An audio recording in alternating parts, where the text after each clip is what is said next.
All right, man. So here we are with Gorilla Hebrew, man. We on a podcast, right? All praise to the Most High. First question I got for you though is, how do you feel about the blood pulling a gun on a Crip on the was No Jumper Live or? Nah, it wasn't no jumper. It was, I forget what it's called. Oh, damn, the boss, something like that. It's a boss something Yeah. podcast. It was my first time seeing it. Either podcast, it happened. It happened. It happened. Allegedly, it happened. We didn't see it happen. The camera moved. It's speculatory based upon the host's reaction, but that's it. But goddamn, he like a. See how loud you is. Ain't no more alcohol here.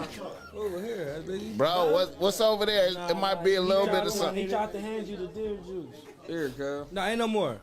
Ain't no more. It's gone, dog. He got one. Me. BEEZY. My bad. I should have grabbed 2 bottles, man. I only grabbed 1 bottle. But you got to get used to that with me. I ain't gonna lie, cuz. Nah, nigga, I ain't gonna blood you, don't cuss. Man, you could blood me. Nah, but I ain't on that what you on. I'm a Compton Crip, nigga. I'ma say cuz no matter what. It don't matter what you let a nigga do. That's what I'ma do. Nigga. That's what I'ma do. I'm a Crip, nigga. I'm a Compton Crip, nigga. Yeah. Bro, y'all Alright. doing too much. We get on camera. We good. We Gucci. We Gucci, bro. Hey, hold on. Shout out to like I said. shout out to Facts Not Santana, Fiction though. with a hundo on the Nellas. Santana. I'm I'm from Santana, and that's it.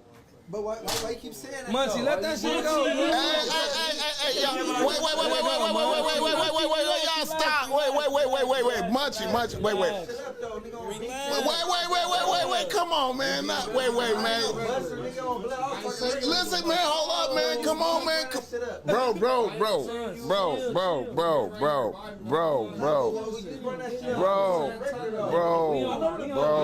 We on live, man. Listen, man. Interview almost over anyway. Hey. Bro. You gone? Yeah. Hey, Munchie, y'all relax. Gentlemen, y'all relax. Ain't nobody say nothing about nobody being busted. I'm from Santana Crip. He said something about me. Bro. 3 hours ago, nigga. What are you talking about? So why you jumping in anything? Bro. Nigga, I'm from infant Santana Crip, and that's that. Fuck about Munchie, come on, man. That's where I live at, bro. you know, I watched the follow-up podcast that the Crip involved in the incident, which is BZ Santana. And the way he was playing it, I don't feel like a gun was drawn based upon how he played it. But I don't know, They certainly haven't said it, and I think if it did happen, they're gonna keep that tight, They're gonna keep that tight. But I feel a few ways about it. First and foremost, I hate that something as small as a word caused a blow up of that magnitude. I know there's various factors in play, and I'm not at all ignorant, of course. The Southern California gang politics as coming up in that myself. But, it's just so unfortunate that a word, was able to kick something like that off. It's highly unfortunate. But I do understand, and, what I mean by I do understand is what people out there have to understand about that situation is Bloods. And though there's a gang culture that exists and is very rich in Southern California, Crips and Bloods have their own culture within the gang culture, their own subculture within the gang culture. And a lot of people have seen C-Mac, Crip Mac, and how he talks. Amongst the keyways, the Blue Rags, the Crips, that side, as somebody who's affiliated with a gang, you could consider that side. We not as extra as the Bloods. The Bloods really putting that B in front of everything and being real extra with the lingo. And they're also a lot more defensive, right? That's why he wasn't Santana, BeeZy Santana, like, man, I don't care about blood, me, and, stuff like that. But they're really more on that cuz thing. They're more defensive because they're more outnumbered. So because they're more overall outnumbered, there is an extra defensive nature that they have, and their lingo and things like that, I think, is a little bit more rich. As far as that goes, because you're going to hear Crips put the C in front of certain things. Don't get it twisted, but not to the level like the Bloods go for. And especially somebody, when I moved to San Diego, like San Diego County, and being around the Bloods from San Diego, like they go the extra mile with putting that B on stuff, right? So that dynamic is in play. Also, there's not as much familiarity that existed with Santana, BeeZy Santana, and Munchie B. Now from BeeZy Santana's perspective, he's, at the end of the day, when we take a look at these two words, blood and cuz, it's highly unfortunate what's been done with those. Because like the brothers in the Bay Area, they say both words. Because when you actually analyze it, your cousin is your blood. In order for someone to be your cousin, they are blood related to you. You see what I'm saying? So it really is all the same thing, and it's endearing, and it's really you calling somebody your family for real. So it's unfortunate that these things have the connotations that they have now, where it's a group of people that don't want you to say that to them, and vice versa. It's highly unfortunate, but BeeZy Santana, he was explaining his upbringing and how he been around a lot of Pirus as somebody he's from Santana. Like, for people who don't understand about Santana, they the only Crips on Rosecrans. Rosecrans is a Piru-dominated street, but they're the only Crips on Rosecrans, and he was explaining he has family and close ties to a lot of Pirus. So to him, he's not tripping. You can blood him, and he gonna cuz you as good, because at the end of the day, how it should be looked at, not a challenge, it should be looked at as a term of endearment, where if that's the comfortable word that BeeZy extends to his loved ones, when he says it to you, you should feel endeared by it the same way he's gonna feel that way when you blood him. Like, this is what you say to your loved one. That's why when certain people in Southern California want to keep it neutral, they'll call somebody their loved one. Because at the end of the day, that's all cuz or blood really mean your loved one. So if he would have been looking at it proper, but of course the alcohol was involved. He was juiced. When I watched the interview that followed up with Spider Loc and BeeZy, Spider Loc pointed out right before the incident happened, what Munchie B said was, he said, are we all out of alcohol? Do we got any more alcohol? And then the next thing that happened was he asked him, bro, why he cussing him the whole time. Bro didn't even actually cuss him. Right, but again, there's a certain nature, especially from the cloth in which the Munchie B is cut from as a blood. Not that he don't have Crip associates and things of that nature, but the cloth that he's cut from is old school, and it's it's defensive, and he's on go, and especially he has disadvantage of a disability. He's legally blind and things like that, so he was on go, it just went, wherever it went. I feel like it was highly unnecessary and unfortunate, but again, I do understand the various dynamics that was at play for sure. It's unfortunate because, and I hope they gonna just get over and get past and it's gonna be nothing.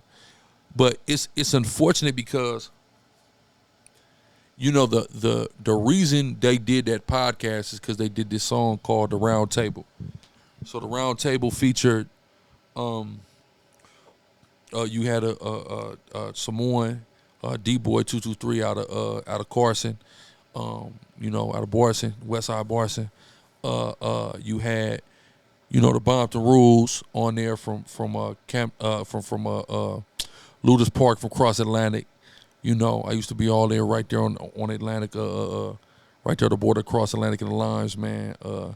Got a lot of love shown to me over there on that side of Compton, Bompton as they call it.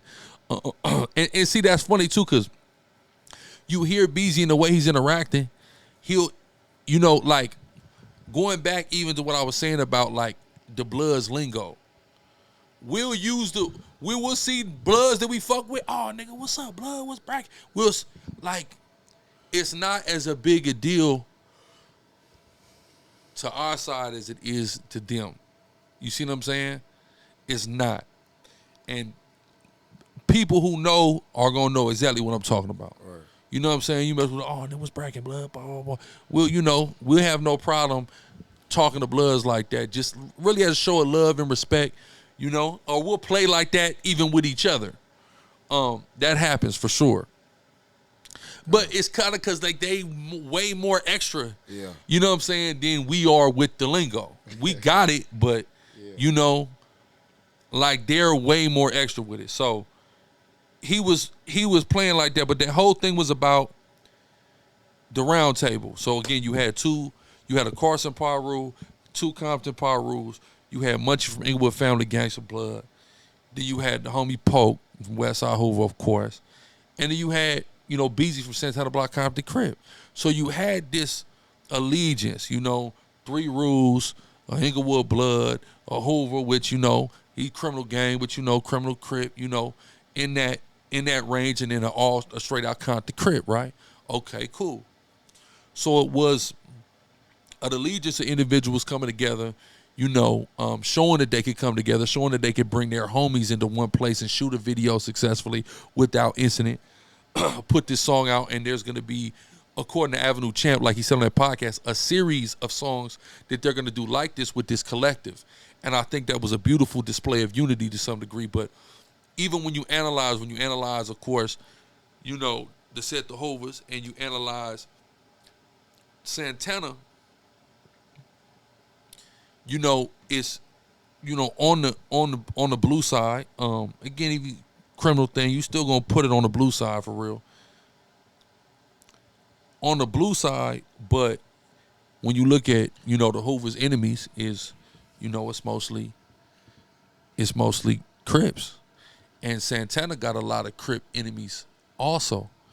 You see what I'm saying? So even though you had these 2 non-bloods a part of that song, is still, you know, kind of the outcasts of the Crip community, but still large, major factors, weight holders, etc., but still kind of outcasts on that point where there's a lot of Crip enemy, a lot of keyway enemies of those 2 gangs. So it was a big statement that was being made with the round table in general. And it's you know, for that incident to happen again, I hope that was just a small thing, and, you know, we don't repeat it. It doesn't go any further. They're able to just get past that and continually work together, because I think that, you know, some more monumental things can happen with that collective. But what I want to say is, and it's unfortunate, so if you actually watch it, the homie Poke is in the building, right? And the 2 individuals involved in the incident, both, you can clearly tell Fuckwit got love for the homie, and he got seemingly more of like a personable relationship with them 2 than, you know, the other people in the room.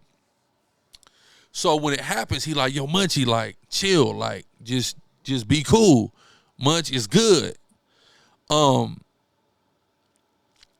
And that was a moment of, like, kind of like politics, because, you know, I love the city of Inglewood. I've always loved the city of Inglewood. I've always got embraced by, you know, people I know from Inglewood. And that's just on the level of me, absent, of course, additional affiliation, even though I'm not from LA, you know, it's, you know, the turf is still LA, that's the land. So there's a connection, of course, with that Hoover and that IF, that Inglewood. You know, kind of really due to common enemies. Niggas rock with each other. Okay, but there's also ties with Hoover and Santana, right? So that puts Poke, and again, he seems to have a very personal, I know he got one with Munchie. The first time I ever heard of Munchie is from Poke saying his name, right? But there's clearly a personal relationship with Poke between Munchie and between BEEZY. So he gets put in an awkward position, and it's crazy when the street politics kind of come in between, like certain when they bleed over into everything, but they're going to because the street politics they're so strong, they're so serious, they're so strong, right? And I'm also thinking about real quick sidebar, kind of backtracking too, because I'm thinking about Fig Munity now, and you know back on Fig podcast, and because that's gonna kind of go into it too, but even just with how we are with the red side, it's like Smack from back on Fig, you know, from 5-1 Trouble, he'll say on PIRU sometimes, and he'll say it even though he's a Crip, Trouble Gangster Crip, but he'll say it as a homage to Slim 400, who you know was tragically murdered from Treetop PIRU, and he'll do that. Now I know the song when he always sings it, and I know that song, and I always love that song too, even though it's a PIRU song. It's got Slim 400, YG, and OG Red Rum, who also RIP now. But they're singing it, and that hook is so hard to me. It's on a Do or Die song, you know. But it's hard as hell. But it's called PIRU. It's a hard ass song, so he always sing it like that. So we'll play like that. They don't so much do it though. So that kind of goes into again his reaction. But that crossing the politics is crazy. And on back on Fig, Greedo from Grape came on there and talking about the podcast beef that was going on between back on Fig Munity World and No Jumper, because there was an incident where Desto Dub, who does No Jumper, who created the Awful Lot of Cough Syrup brand, when he is seen at the Sexy Red show in LA by Pun and AD and Ace Boy Train them. So you got Compton Crips, you got Long Beach Insane, and you know they kind of got on that with him. And that created a huge issue. And, of course, Brick Baby, that's his boy, so he going to step for him, you know, from 6-0. So now it's making what could potentially be a gigantic problem. What do I mean by that? Well, on one side, you got Compton. Okay, Compton Crips, they not in L.A. politics, in the city of L.A.'s politics. Here's the but to that. The but to that is you got Ace Boy Trey. That's insane. Then you got Hoover's Troubles over on that side as well. So now that's a street thing, and that goes against the neighborhoods, which, of course, Brick Baby is. So now we got this podcast shit possibly bleeding over to the streets, which have been unfortunate and silly as hell. But I understand Brick, first off, Brick, that's my brother. Give a damn what he is. I love that brother. You see what I'm saying? So with Brick, of course, he loved Desto. So now he going to ride for Desto. So now we have a possible problem where it bleeds over now, where it's 60s riding on the No Jumper and neighborhoods riding on the No Jumper side. And then you got, you know what I'm saying, you got that Hussein thing riding with Compton. Now we have a possible huge issue. But I loved how when 03 Greedo went on back on Fig, he checked that. And Smack is like, bro, what you mean? It's 1, 2, 3, 5-1, 5-1 Trouble, 5 Deuce Hoover, and 103rd Street Watts. Great. And Greedo like, bro, we're bringing that into podcasting? Why are we bringing that into podcasting? That's murder. That's penitentiary. That's serious shit. Why are we bringing that into podcasting? Right? And mixing that in there. Niggas don't need to be getting killed over podcasts, bro. And I say all that to say there's a song that recently came out. Just talking about this Santana and Compton and all that. There's a song that recently came out. And I'm not gonna act like I ain't like the song. I like the song. I put it on my playlist. But there's an aspect of that song I really hate. And I'll explain. It's a song with TEEZZY about the Southside Compton Crip, featuring Big Sad 1900 from Playboy Gangster Crip. Now, he from West LA. He's a part of LA politics, not Compton. At Compton, you got Compton Crips, you got PIRUs. That's how Compton go. In LA, you got other things going on, right? But, you know, on the hook, TEEZZY is dissing Santana. And in the video, he's against the wall where they got Santana cross out on the wall. You know, when he's talking about, you know, we don't F with infants or no niggas screaming lock, lock. If you hear if you go watch the interview where the issue happens with Munchie and BEEZY, you know, BEEZY saying, I'm from Infant Santana. That's a Santana thing. They say infant. When you understand Compton, you know, Compton, the PIRUs call themselves YGs. That's where you get YG 400. The PIRUs call themselves YGs, and the Compton Crips call themselves BGs, baby gangsters. But the Santanas got this thing where they say infant, right? Because the Santanas differentiate themselves because, again, they don't get along with a lot of other Compton Crips.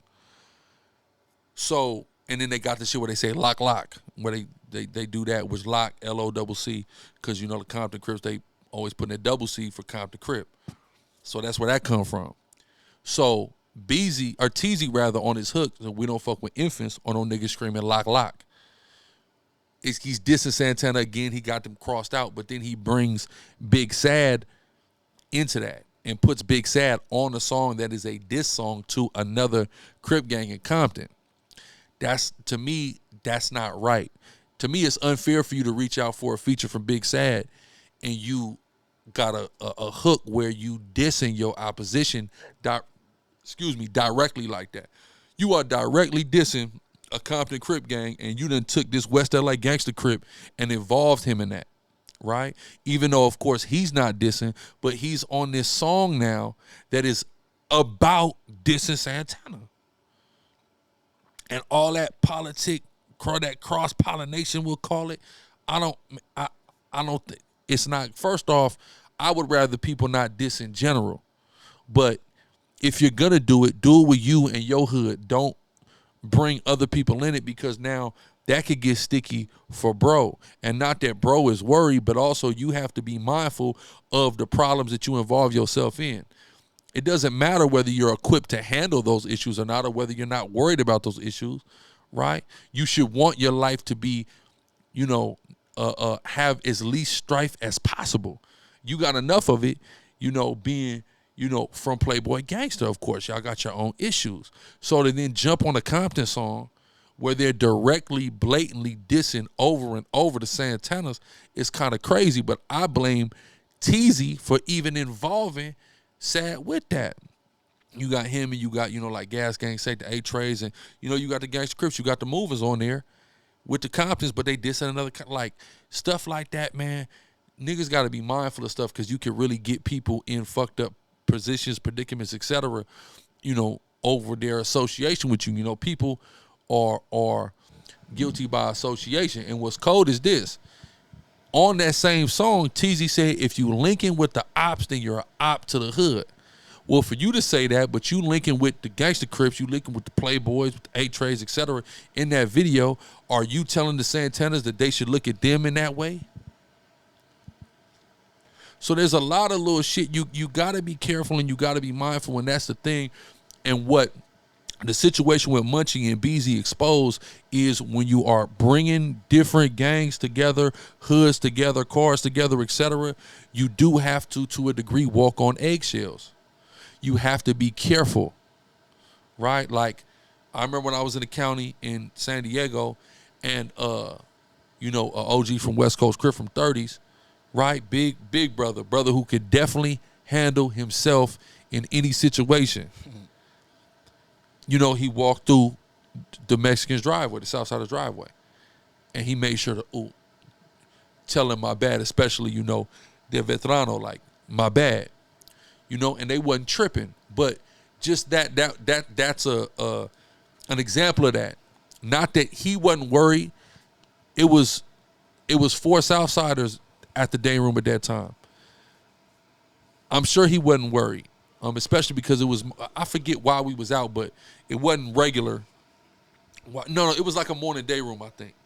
It's like a morning day room. So it happened to be more blacks out than Southsiders at that time. So he wasn't worried, but it's a respect thing, and you don't want to start bullshit and unnecessary conflicts, right? These are the things that have to be understood. You got to walk to a degree on eggshells when you bringing these different groups of niggas around, because some real bullshit can get sparked, right? And then there's more niggas dead potentially, God forbid, but there's potential. and more niggas in penitentiaries, bro. And who the fuck want that? We ain't done going to jail. We ain't done dying yet. Come on, man. Let's use our brains. Let's stop letting pride get the best of us, and let's trudge forward into more positive things, man. Like, really, let's repent and keep God's laws and start banging being Israelites. That's what we really need to do, right? But go ahead. Ultimately, let's just get it together, man. Right? That's Period. That's the moral of the story. Period. And with that, since we speaking on Bloods and Crips, right? We know Soulja Boy has been on the record claiming that he's PIRU, right? And are PIRU's Bloods, if I'm not mistaken?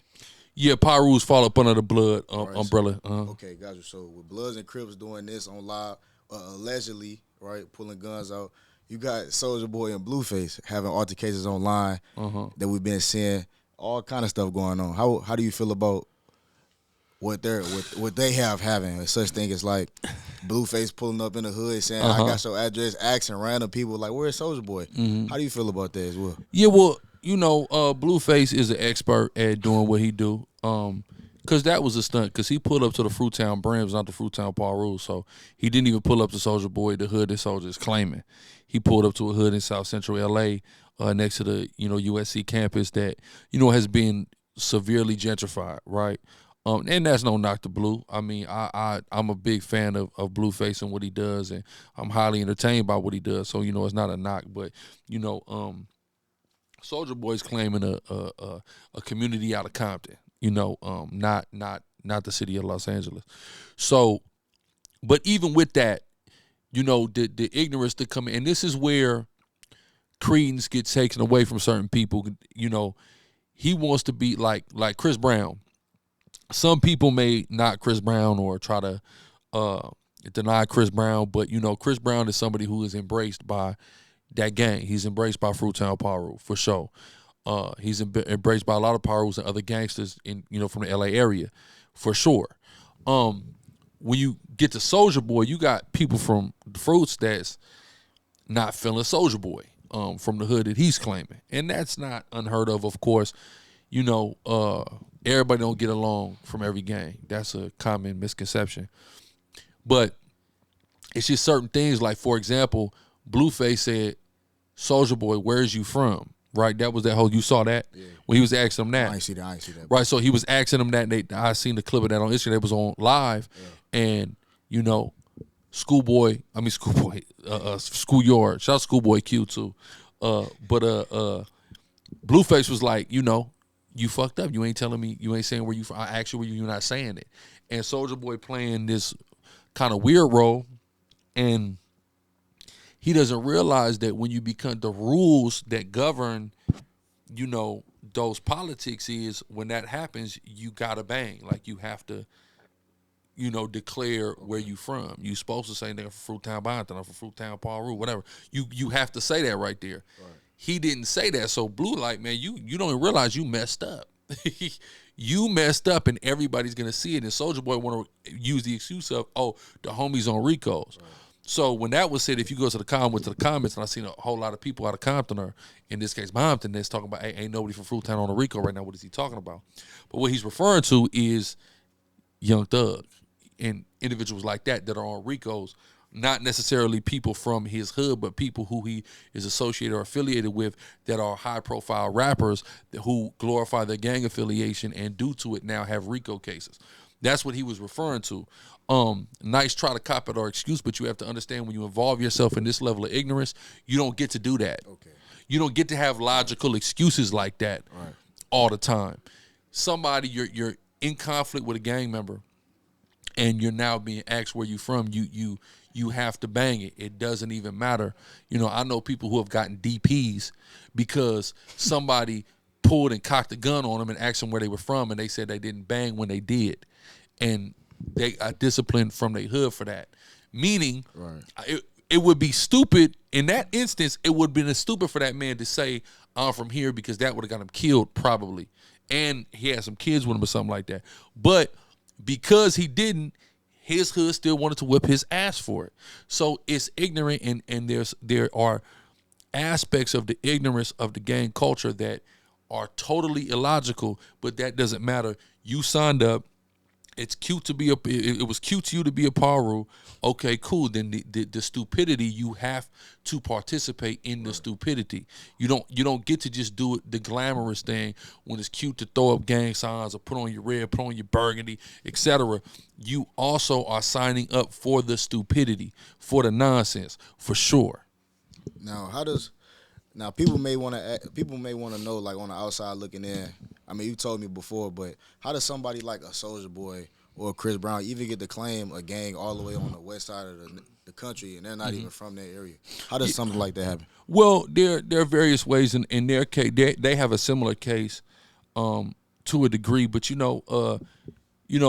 starting in the mid '80s, a lot of places, a lot of people from LA, the LA area, LA County, began to branch out and began to expand their gang. And how they did that, or why they did that, was different reasons. Some people, got sent out of town by their parents because they was cutting up too much and involved, and they sent them out of town.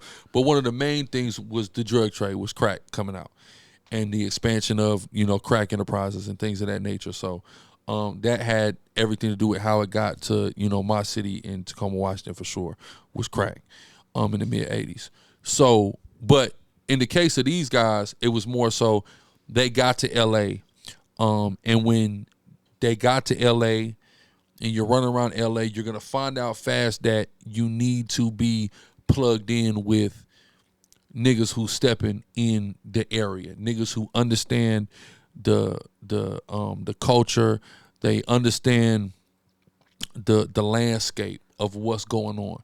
Because if you don't know what's going on, and you don't understand the landscape, you're likely gonna be caught slipping to some degree. You're gonna get taken advantage of.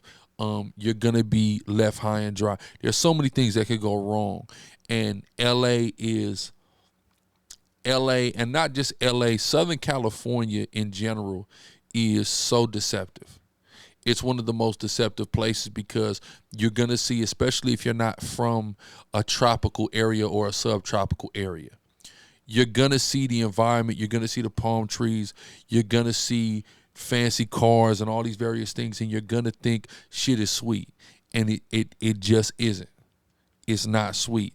And there are gangsters, there are gang members that are in places that you wouldn't even imagine, that are connected to people that you wouldn't even imagine. Quando Rondo found this out the hard way.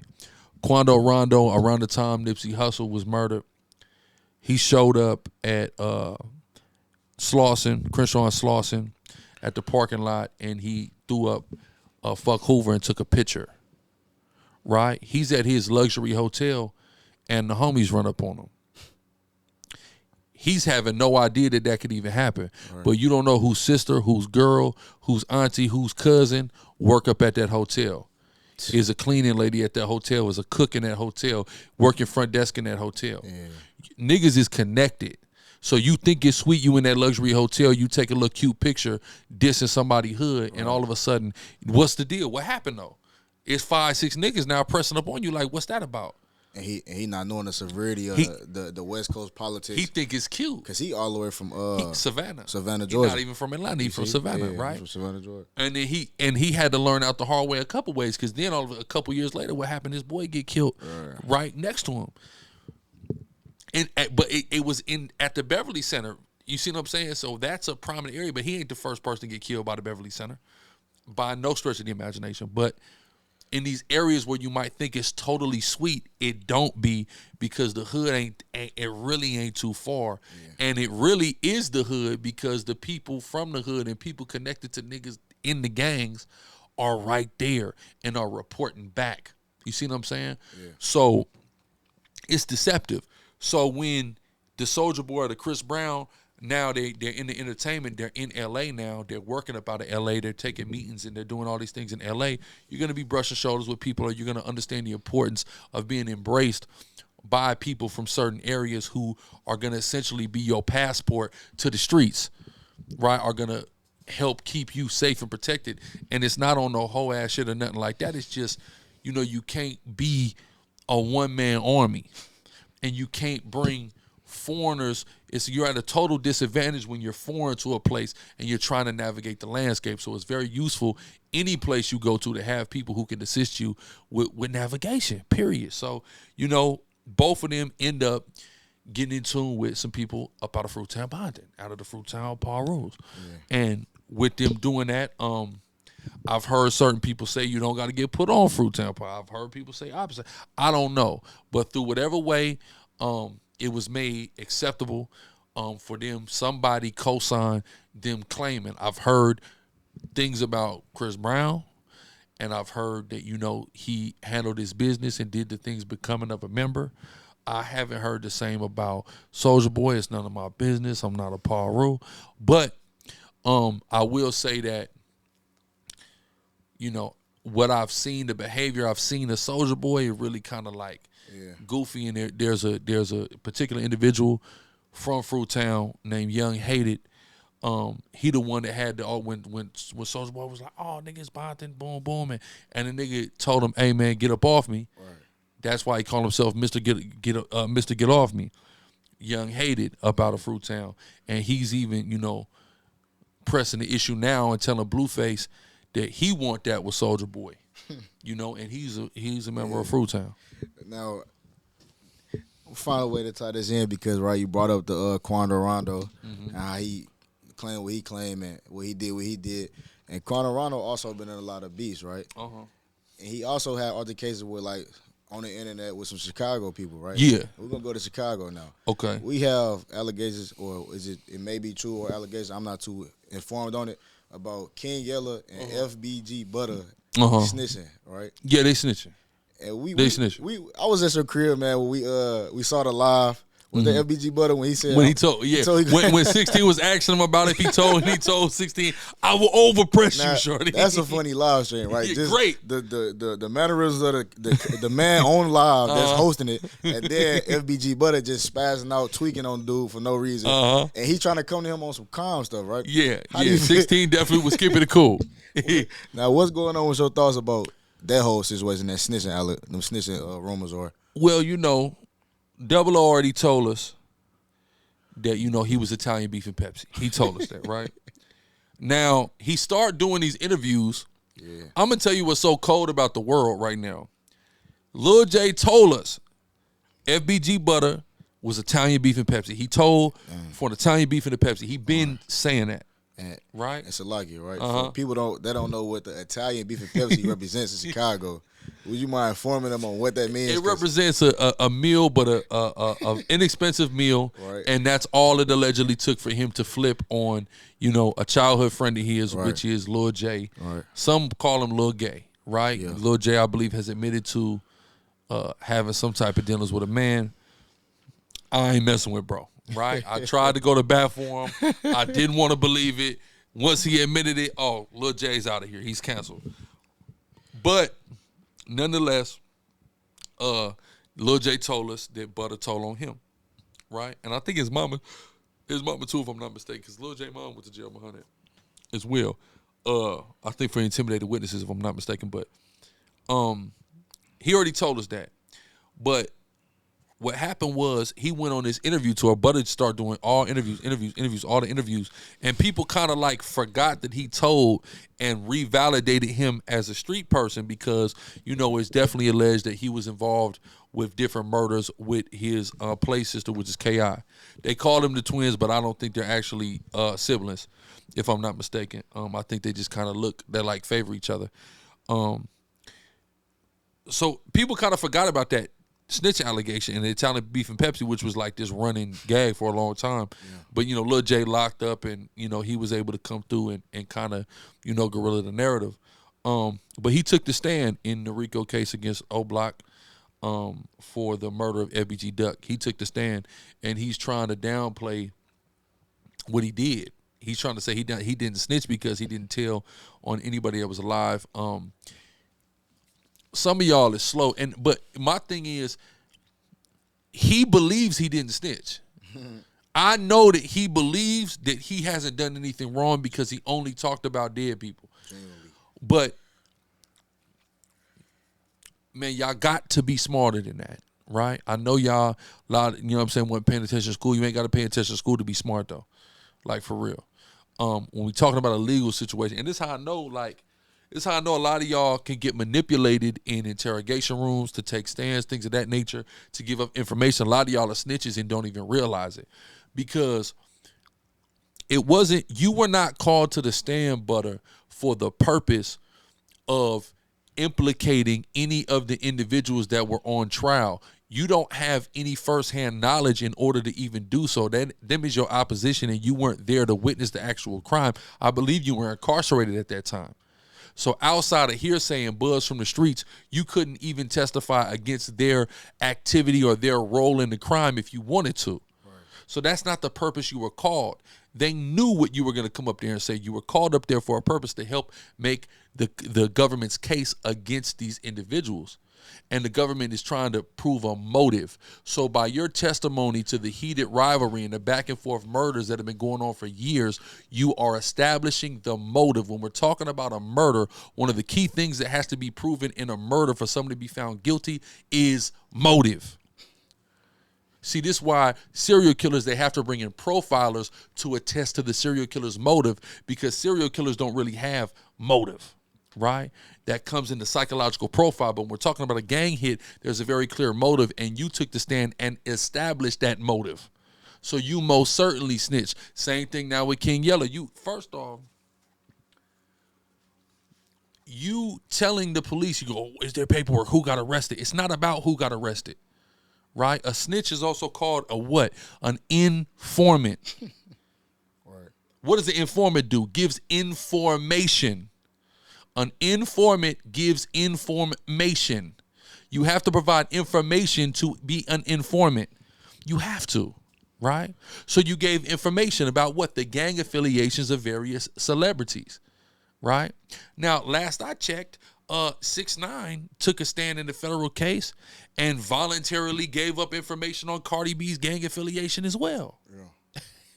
And everybody agrees, the consensus is that 6ix9ine is a snitch. Right. So why wouldn't you be? This, I don't understand.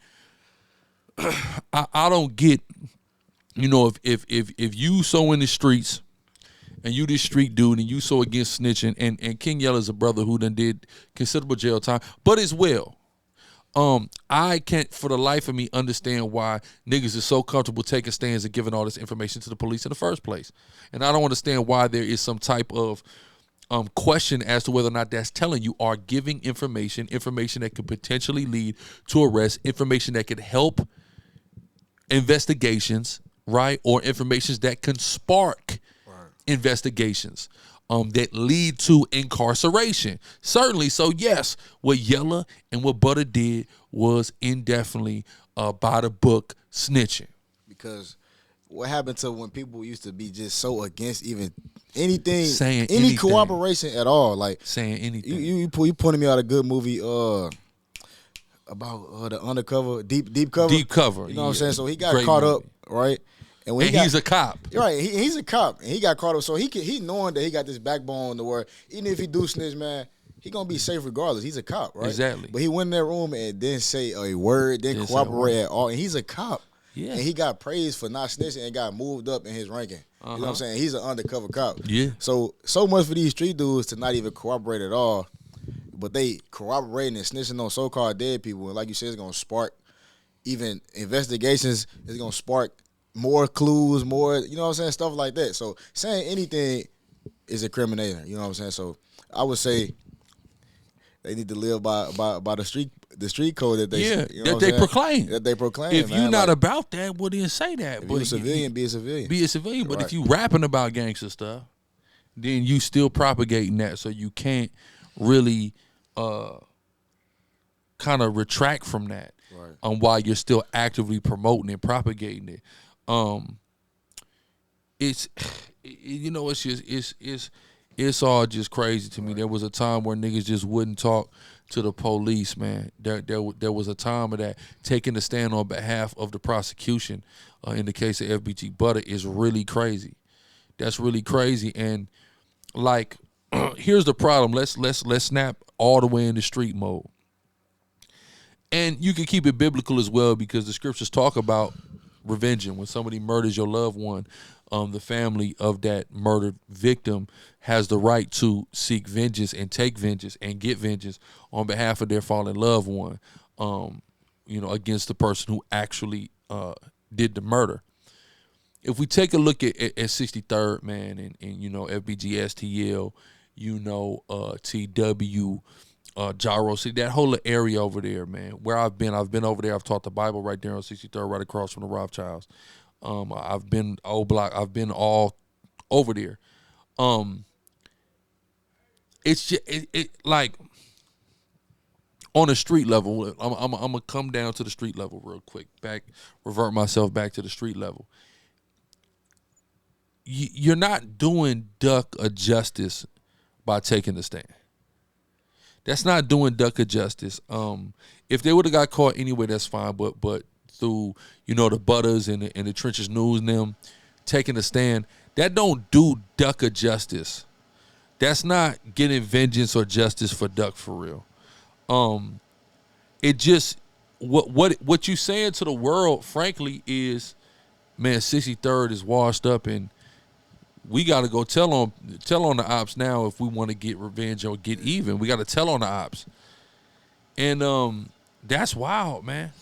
That's wild as somebody who's been a fan and supporter of several of the artists from that area, be it Duck, be it, being there Black, Cash, Dutchy, Young, Lil J before, he came up on out the closet. Who else from up over there, man? So many. I listen to all them dudes over there. Fan of them dudes. Richie Jerk, Poppy. All them brothers over there, man. Big fan of them guys. Of course, FYB J Man, FYB Monte. I could just keep going. For it to be okay, we can no longer compete with the ops. So we're just gonna tell on them. That's just wild, bro. And that's not how it is for everybody, but that's how it looks. And that wasn't it, man. But what the message that everybody should be getting is the stupidity of the street stuff and why it's a waste of time, it's a waste of life, and why we should get away from it as a people. We should definitely get away from it. And I think, Billionaire Black and Chief Keef, they're from opposing sides, but I think there are wonderful examples of that. Why? Because they both moved out of state, stayed the hell away from Chicago, and, they've been able to do well for themselves and, have a lot less drama in their own personal lives, and just be able to sit back, get their money, make their music, do their thing. But they removed themselves entirely from Chicago. And that's what people have to do wherever you from. If you caught up in the muck of it, you got to get the hell away from there and go somewhere else, go to greener pastures and change your life around. That's what you have to do. Anything else is stupid and you're going to be caught in a cycle. You're going to be dead. You're going to be in jail. You're going to be fucked off, or you're going to be going out bad, taking a stand because you can't get up on the ops. And it sounds like a lot of that stuff going on with podcasts, right? Yeah, the podcast is it now. Yeah. That's like, it's the new everything. Yeah, it's about podcasts, bro. And one of the bigger podcasts, Adam 22. Yeah, he had a guest that we seen, Ruby Rose, post. Yeah, and she said it was her top OnlyFans spender, right? Yeah. And when I saw her post furthermore on it, or I don't know if it was her, but I said he spent $60K. And when him being on that interview, I haven't seen it. You saw it. What did he elaborate on, and what did they speak on during that Adam 22 interview with her so-called top spender on OnlyFans? $60K, by the way. Well, basically that was bop. It's all cap. It never happened. He never spent no money on her at all. So really, he cheap. He really a cheap But so I guess it was all cap. It's a publicity stunt to drive attention and traffic to her OnlyFans. Yeah. Where she's not even busting it wide or nothing like that, which I'm not saying that she should, but it's, man, people got to understand, man, like, we live in an illusion, and this shit is really WWE, like, it's really pro wrestling at this point. Right. it's not as it seems. It's all storylines. It's all being orchestrated. You know, things is like, you know, even like what we see like with Blueface and Krishan and Jaden and even with Soulja Boy, I think really that's all some entertainment shit going on. Yeah. I think it's all wrestling personally. I think that there are people who like now Blueface had a hard ass song, Hello, come out. He had like 2 hard songs come out this year to me that I listen to that's on my playlist. I'll be banging. I fuck with Blueface music. But frankly, Blueface is not buzzing primarily off of music. He's just buzzing off of he keep himself relevant through the TV shows and through the social media drama that plays out between him and his baby moms and him and other stuff too. You know, stuff surrounding his fights, all that, right? He's an expert at keeping himself popping, you know, in that regard.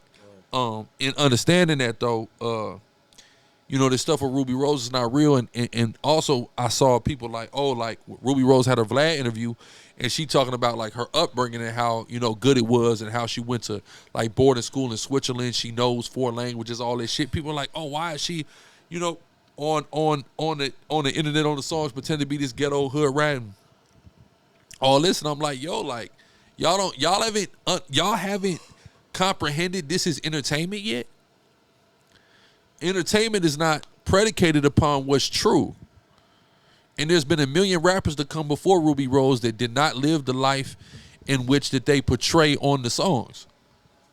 Plenty, right? So why is it far-fetched that she be any different? Why do people think that people from good upbringings aren't getting on songs and music videos and pretending to come, you know, or pretending to have some type of alternative upbringing where they was from the hood or, you know, they from the ghetto or whatever? Like, why?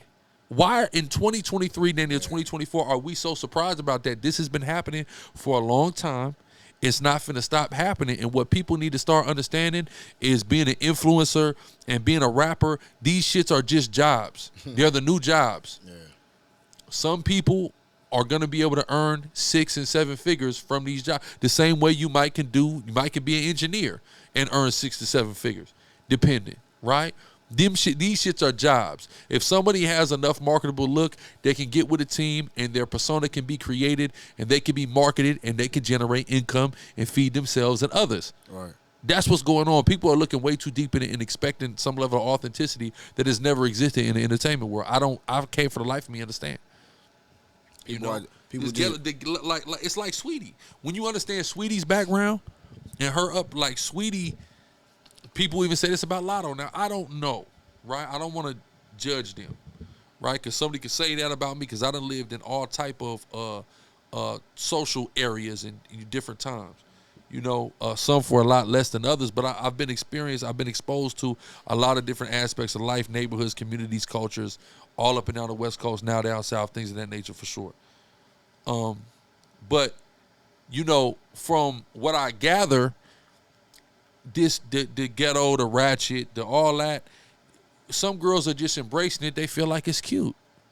And some are embracing it for the purpose of exploitation, to use as personas and entertainment to make money.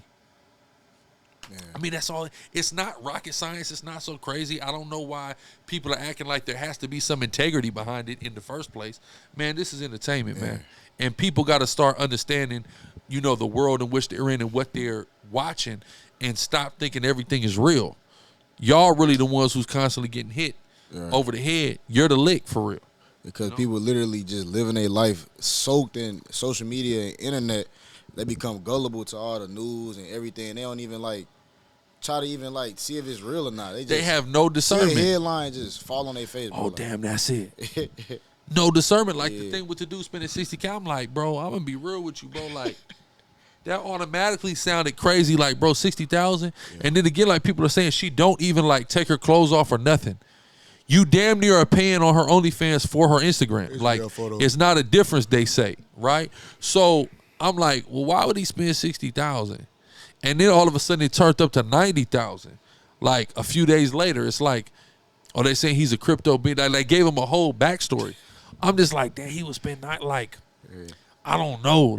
To me, it just kind of didn't seem logical. Then for it to come out that it was all totally fake and a fabrication, All of it. Right. They gave him an OnlyFans account that had all of this on there, but it never really happened. That's crazy. They're doing this to market only. All this shit is marketing schemes. All this shit is to drive traffic to what brings the dollars in. That's all it's about. Stop reading so deep into it. Stop caring so much about the shit, man. You know? Yeah. It's crazy, man. All right. Like people are lost. Even with Sexy Red, she was just, I saw the Breakfast Club interview and she was speaking about like how she really just been on the internet trolling. She don't really give a damn about the stuff. She just say stuff and disappear and just let people like when she said, I already got the STD, all I need is you. Yeah. Stud.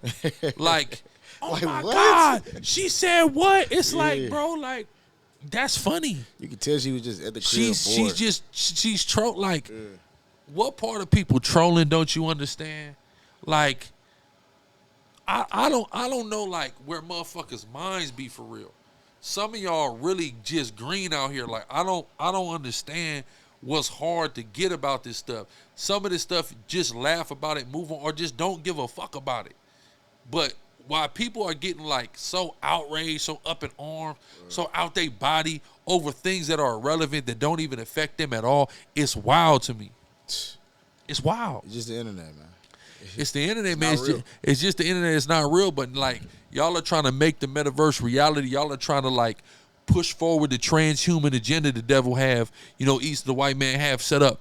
It's wild to me. I don't understand. Yeah, it's an actual life out here that you have to actually go really real life live. Yeah. Get off, log out for a day or two, man. Just take a chill pill, bro. Go get some fresh air. You know what I'm saying? Go touch the grass, bro. Go do something. You know what I'm saying? Take your shoes off and go feel that grass. You know what I'm saying? Like, go to the zoo. Go to Walmart or something. Go do something, man. Because y'all are too glued to the metaverse. If your phone could be the brain. Yeah. If your phone can be the brain, you would allow it to. See that? You would allow it. You know what I'm saying? I would say that probably sum up the topics that we had. Yes, sir. Right? We had an interesting, mini interview dialogue type is going on, man. Yeah. Right? And we got more coming. Yeah, for sure. For sure. All praise to the Most High. You see?